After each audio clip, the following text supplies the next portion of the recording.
Good afternoon, everybody.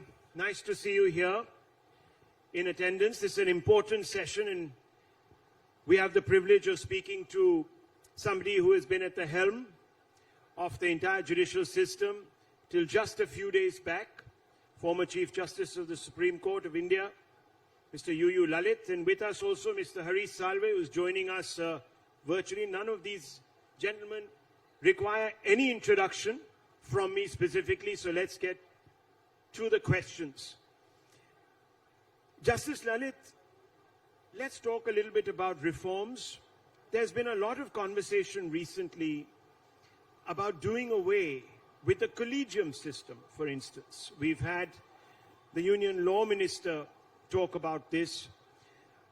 You have defended the collegium system of appointing judges strongly, saying, and I quote you, "It's perfect the way it stands today," unquote.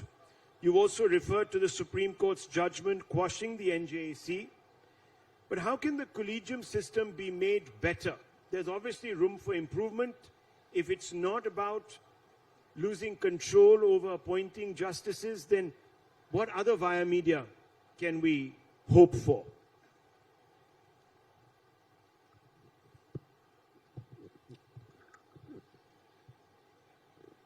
Good afternoon, everyone. I've always maintained that collegium system on theory is near perfect. The reasons are obvious. See, at the initial entry level, when we appoint judges in the High Court, those very judges with the passage of time are picked up either to be appointed as Chief Justices in some of the High Courts or are promoted to the next higher level, which is the Supreme Court. So the entry level becomes the most crucial one. At the stage of entry, there are two streams which are available. Number one, through the lower judiciary or the district judiciary, and the advocates. The district judiciary, because of the very pyramidical structure and subordination of courts, the High Court is always in control of the district judiciary. They are aware of what kind of talent do they have. They normally, through appellate or revisional proceedings, see the judgments which come before them. So they test the ability day in and day out. Their promotions, posting, everything is done by the High Court. So they are the best lot to be aware of what kind of talent is in store in the district judiciary. So one stream is something which is completely under control, and the High Court is well aware of that. The second part, which is through the other stream, is through the advocates, that is those who practice at the bar.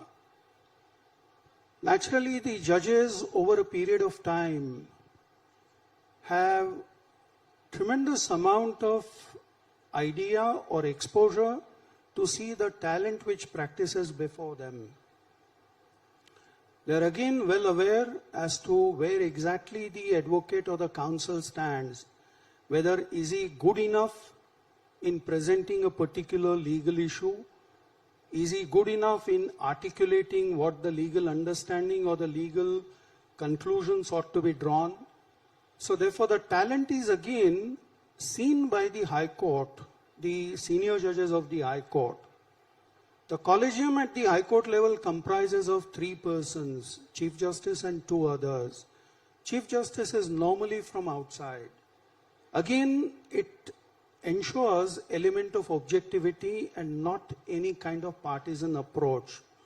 At the same time, one of them will always be a local person. So therefore, if any essential inputs are to be given, the inputs can certainly come from such person.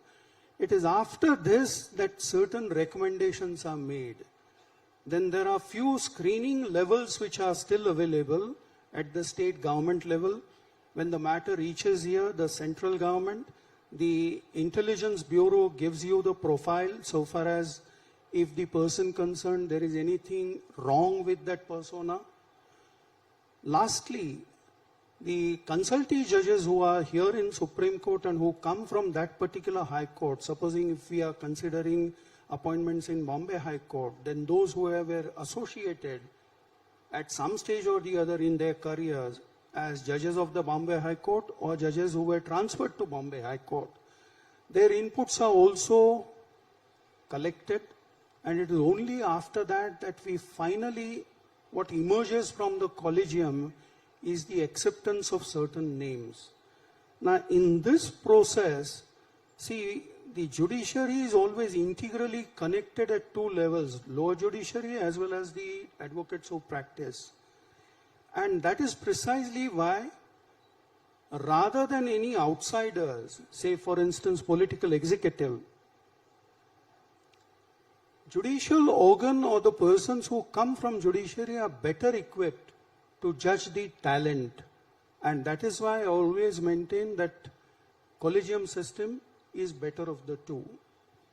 Mr. Salve, what do you make of this argument that Justice Lalit has presented? It's really about assessing the merit, and those who have been in the system can do so best. I've been a trenchant critic of the collegium system, and I continue to be so. And the current workings, including the public's controversies which have surfaced, have established that the system is not working as it should. And I've been a critic for various reasons. The Supreme Court in 1991 was driven to construe provisions of the Constitution which had worked well for the first 3 decades plus of the Constitution, where the executive appointed judges in perfect harmony. And let's remind ourselves, some of the finest stellar members of the Indian judiciary came from that process. The Krishna Iyers, the Bhagwatis, the Tulsapurkars, the Chandrachud Senior, they all came from that system. Judges who held basic structure reins in the government came from that system. Subbarao came from that system. So we have had some stalwarts who came from that system. That system fell into disrepair when the executive started exceeding its brief and breached the protocols. In 1991, Supreme Court was driven then to holding that consultation means concurrence. Now, in no language does consultation mean concurrence, but the Supreme Court was driven to hold that. That was a fix for that moment. What followed post-91 showed that all was not well in this system. No judiciary in the world appoints itself. It's unheard of. To suggest that, and the NJAC judgment is deeply flawed in my opinion. That's my view. To say that to preserve the independence of the judiciary, it's only the judges who must appoint judges, would suggest that the American Supreme Court, would suggest that the UK Supreme Court, would suggest that the Canadian Supreme Court, would suggest that the Council d'État in France, etc., are all not independent, which is wrong.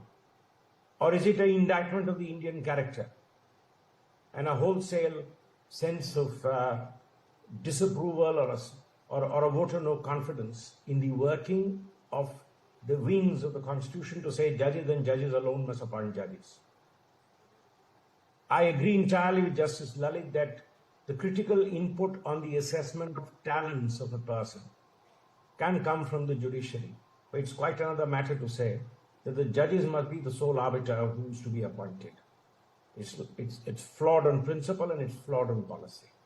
And thirdly, people like me have always maintained that the Supreme Court is ill-equipped to deal with the kind of controversies which arise in the appointment of judges and in the transfer of judges. And we have seen that happening. The judiciary is an institution which must only be required to speak through its judgments. And that's what they do. That's what our judges do. They deal with the most delicate cases, the most difficult cases, and they speak boldly through their judgments. And that's what they do. And that's why we say you may criticize their judgments. Don't criticize the judge, criticize his judgment if you don't like it. That's how the judicial function works. When the judges get involved in things like appointment of judges, and then there are publicly aired differences, of how people were appointed or how people were transferred, it definitely lowers the esteem of the court in the public eye. So, speaking for myself, for various, and this is a matter for a full day debate, not for 15 minutes. I have been a trenchant critic of this form of appointment. If you don't agree with the way the NJAC was constituted, maybe we could have engineered it into a better body, into a more representative body. But to say people of India, the eminent citizens of India, to say the political executive should have absolutely no say in the appointment of judges in a institutional process is something with which I don't agree. So, Justice Lalit, Kiran Rijiju, the present Law Minister, has also made this point about certain degree of exceptionalism to the universal rule, so to speak. On that, I would like you to elaborate, obviously. And also, would you welcome it? Obviously, you're not in office right now. But theoretically, if the centre were to decide to file a petition against the NJAC judgment, do you think, if you were still there, would you have been open to hearing it? Would you have accepted it as a bona fide attempt at trying to revisit the entire issue? See, very recently, a petition came up before the bench presided over by the present Chief Justice. And the Supreme Court has shown willingness to consider or revisit, at least on paper, to see whether the NJAC judgment itself requires rehaul or recall. The matter hasn't reached a stage where perhaps a larger bench is constituted and we go to the real hearing in the matter, but at least at a preliminary stage, the Chief Justice and the bench was receptive enough to say that very well we will consider the matter, and the matter is still engaging the attention of the Supreme Court. So I take it as willingness. See, any process, any thought process, or any idea or regime which has been put in place must always have a window where new thoughts, new ideas can be welcome. Okay. And at the same time, in case there be any course correction which is required to be made, there must be enough inclination to indulge in this course correction. And that's exactly what this particular matter which was placed before the Chief Justice's court signifies. And on part A, the fact that the executive can't have any role, even though internationally that is the case? See, you are right. In many jurisdictions, the judges of the Superior Court are appointed by the Parliament and the executive. Ours is a very unique idea where the judges appoint their own successors. No, but in principle, sir, do you think a closed system such as this, which stands out like an island of exception, can be perpetuated in a democracy that demands constant transparency? See, that's exactly why what was found was since 1991-93 onwards, till about 2015, as Mr. Salve indicated, the expression consultation appearing in Constitution was elevated to the level of concurrence. And on that basis, we had this collegium system. The collegium system was in existence. It was sought to be modified in 2015. Even that attempt was not accepted by the Supreme Court, the Constitution bench. So therefore, as of now, we are working under this system, which is the collegium system. If there be any areas, any wrinkles which need to be ironed, the court will certainly consider as and when the occasion comes up. No, but again, I'm going to press you on this because it is an important principle. You look around you in civil society and you have systems where there is, for lack of a better word, bhagidari that goes beyond consensus. So I want to ask you this. On principle, do you believe you should have a closeted and cosseted sort of system where people are not answerable to anybody else, really, but themselves in the appointment of themselves? See, there are always instances where one can say that you have got wonderful appointments. At the same time, there may be certain instances where one can say that these are not so good appointments. In the earlier system also, there were excellent appointments, as Mr. Salve referred to. Somebody like Krishna Iyer, who in just about 15 days, over 5 years, was brought to the Supreme Court. In today's scenario, we can't even think of a person getting to the Supreme Court in 5 years flat. But these are exceptions, certainly yes. At the same time, a system which is in vogue, which is in operation, as of now, I don't see any reason why the system should be completely displaced or discarded. If it ain't broke, don't fix it. That's what you're saying. No, according to me, there could be certain areas which you need to overhaul, but these are only ironing the wrinkles which are there. Okay, so Justice Lalit, for the record, you haven't still told me what is your mind on basic principle of allowing somebody from outside, whether it's the government or the executive or what have you, from being a participant in this process. So just for the record, but yes. See, I was a judge for 8 years. Naturally, as a judge, I have taken oath. That oath is that I will uphold the Constitution as by law established. Something which has been established in the Supreme Court for last about, say, with 3 judgments, including the one which was rendered in 2015. As a judge, I'm obliged to work under that system. Okay, let me go across to Mr. Salve once again. Mr. Salve, we are talking about transparency. Do you believe the government too needs to be transparent? For instance, if it chooses to return a file to the Supreme Court, collegium of a judge who has been nominated or cleared for appointment, should the public also not know why the file is being returned? To take this a step further, should the IB report and the background checks, etc., made public? Should it work the other way also? This whole process, quite frankly, and if I may not mince my words, this whole process has become pretty hopeless. I'm sorry to say so. Today, the IB gives a report. Today, you ask a person to become a judge. You ask the IB to report. The IB reports partly gossip. Do you want that to come in public domain? I don't want my personal life to come in public domain. I may not even want to be a judge. So this whole process, this whole system is incompatible with transparency. Let me tell you 3 reasons.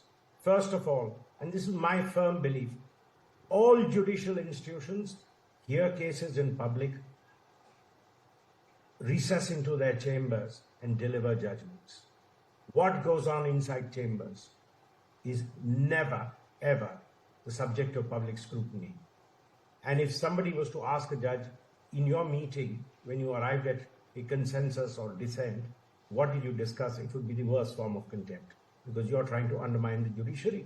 You're trying to interfere with the process by which this beautiful system works.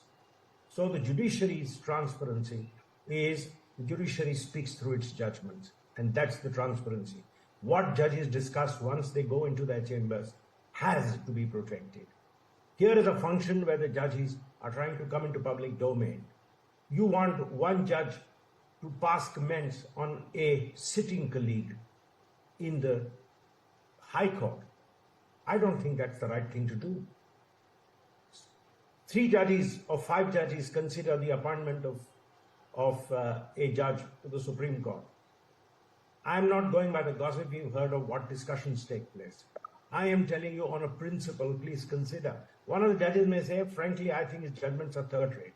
You want that to come in public? The person is a sitting Chief Justice. You are considering his name for the Supreme Court. This is a process which has to be fundamentally different. If you have this kind of a tension between the government and the judiciary, and we have seen that the government says on the one hand, you've reduced us to a post office. because the last word is with you. Many times, late Mr. Jetli used to say, don't blame me, I'm the post office. I receive the file, I send it to the High Court, I get the file, I send it to them. In a situation like this, who takes responsibility? It's the court which has to today take responsibility. And in that, I don't think this system is compatible with the kind of transparency which you must have in the appointment of judges. We have to think of another way in which it is done and in which the sanctity of a person's integrity is maintained. Look at the American system. You know, if you're agreeing to be appointed a Supreme Court judge, you will have a Senate hearing, and that Senate hearing can be excoriating. All sorts of things come up in a Senate confirmation proceeding. That's one system. Will it work for us? May not work for us. We have to find some institutional mechanism by which the institution and not our court does this job. Otherwise, the judges are bringing themselves and their internal confabulations into public domain. The judges are bringing on public record what they feel about each other. The judges are bringing on public record what their personal opinion is of the merits of other sitting judges. And I don't think that's a good thing to do. Mr. Salve, would you call upon the government today to go up in review against the NJAC government? Would you recommend that? Well, you're assuming that the government has any interest in what I say. But if in a utopian world, I would ask the government to relook the NJAC law. The way to do it is to relook the NJAC law, see if it can be improved, and go back to Parliament and get the law reenacted. Let it be challenged in the Supreme Court. And when the earlier precedent is applied, that's the occasion to argue that that case was wrongly decided. What are the couple of improvements, Mr. Salve, you would sort of recommend if you were to relook at the bill? I think the constitution of the committee which was to appoint and the manner in which they will be selected needs further look. Maybe parliamentary control comes in instead of executive control. So maybe the 3 people or the 5 people who are appointed as being on the panel, not the judges, but the others, are maybe their names are put before Parliament for ratification or some such thing. So you can strengthen the institutional framework. One of the concerns judges had is you will have your pet people put there, and therefore it will be the law minister plus 3 of his friends who are on the system. Now that can be fixed. You can have a system by the Prime Minister and the leader of the opposition and 3 others will get together and appoint a person who then will represent the voice of the people on that system. You know, in England, for example, even for becoming now a King's Counsel, when we became earlier it was Queen's Counsel, there is an interview. And in that interview, there is one layperson who sits there to judge whether you're worthy of being declared what in India we call a senior counsel. So this is the fresh thinking which we must bring to bear in our system. Let's talk a little bit about encroachment into the legislative and executive domain. That is the court's encroachment, which is again come up in the last few days as a hot topic of discussion, especially after the law minister spoke about it. And he said, and I quote, "We told the Supreme Court that the government is thinking about changing the provision of the sedition law. Despite that, the court struck down the provision of the sedition law. I was very upset about it. That is when I said everyone has a Lakshman Rekha that they should not cross," unquote. Now, just to clarify, Justice Lalit, and you know better than I, the Supreme Court has not struck down the law.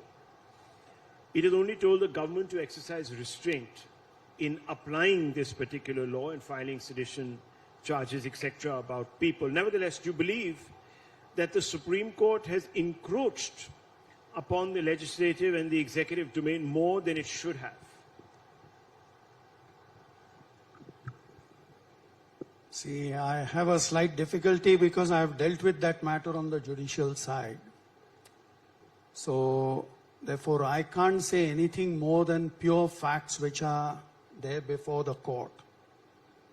One, way back in Kedarnath Singh, the law of sedition came up for consideration and Supreme Court said, that provided you satisfy ABC component, the provision is valid, it is constitutionally acceptable.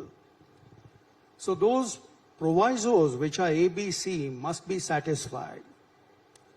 Unfortunately, what was happening was, even in the absence of those rigors, the prosecution agencies or the investigating machinery used to come out with charge sheets which dealt with sedition as an offense. Various petitions came up before the Supreme Court. Some of the petitions then challenged the constitutional validity afresh, though it was subject matter of discussion in Kedarnath Singh. While dealing with those matters, and especially the fact that day in and day out there are certain matters where the prosecutions are launched, that is the reason why it was put to the learned counsel who was appearing for the union as to what shall be the approach hereafter. And then a statement was made that we will not go ahead with certain prosecutions. So it is in the light of those statements that the interim orders were passed by the Supreme Court. Those interim orders, the correctness of those orders again came up for consideration before certain benches. Since the basic challenge is under consideration by the Supreme Court, those interim orders are continuing. It is not as if that there is a final determination by the Supreme Court so far as the challenge to the validity is concerned. But there are interim orders. We have also said that to the extent that if you have gone purely by one of those sections and if the basic prerequisites are absent, then the prosecutions need not be launched or continued. So it is only in that light that the interim orders were passed. I didn't mean to get into the specificities of the sedition matter, but let's explore this, because from what we see, there is seeming hypocrisy. Just recently, in fact, in the last 2 or 3 days, serious questions have been asked of the government on, for example, the appointment of the Election Commissioner. I think you're aware of this case. Now, is this overreach, or are there legitimate questions to be asked of the government here on an appointment process when some of those questions are not sort of interrogated properly when it comes to the appointment process of the judiciary? So here is where I suppose there is a tension and the government feels aggrieved. How do you respond to that? First and foremost, there is no tension as such. See, any list or cause which comes up before the court, if it requires a deeper probe in a particular direction, the court is obliged and it's duty bound to go into that issue. Now, if the appointment of the election commissioner, chief election commissioner, is challenged on the ground of certain issues, then the court is obliged to put those questions to the government. Merely because those questions are put doesn't mean that there is a tension. That's a typical way of eliciting answers, and the Supreme Court is certainly entitled and duty bound to do that. So far as what exactly are the contours of the matter, I can't comment on that because it's a matter which is sub judice. Well, the only and to a certain extent, I was responsible for allocating that matter to the Constitution bench. Indeed you were. And the only reason I was talking about tension is because I was judging from how the government counsel was quoted in the newspapers, as well as, of course, on Times Now as having reacted. That's why. But Mr. Salve, where do you stand on this issue? The government seems to be chafing at this, crossing over, so to speak. Start with the first thing which you asked, Justice Lalit. I can say things which he couldn't say. I don't have the limitations of being a former Chief Justice. True. There are two wrong things which are going on here. The Law Minister crossed the Lakshman Rekha by what he said, in my opinion. If he thinks that the Supreme Court must hold its hand where it sees a brazenly unconstitutional law and be hostage to government's kindness to amend that law, sorry, that's wrong. Secondly, I think it's about time the Supreme Court struck down the sedition law. And let me tell you why. The sedition law was enacted by the Brits, by Lord Macaulay. We are now in 2022.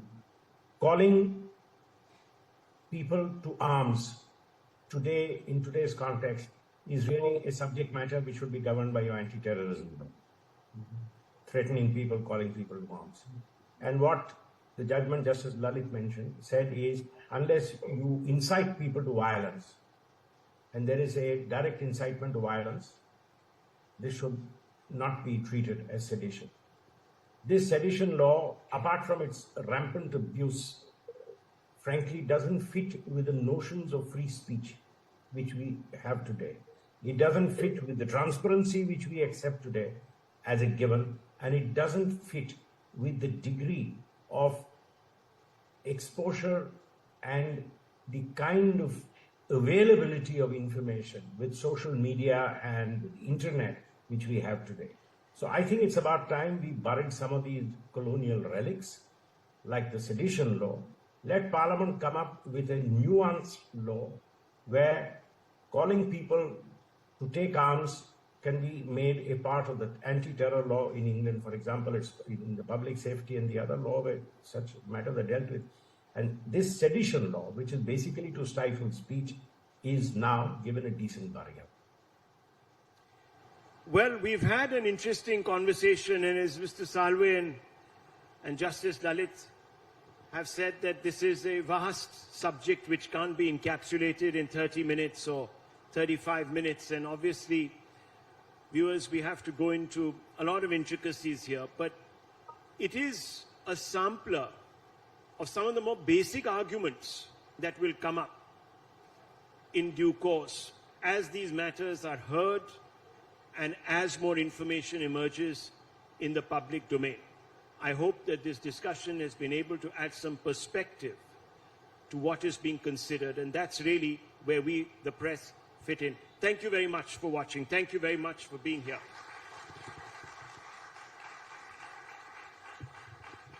Thank you, Mr. Salve. Thank you very much.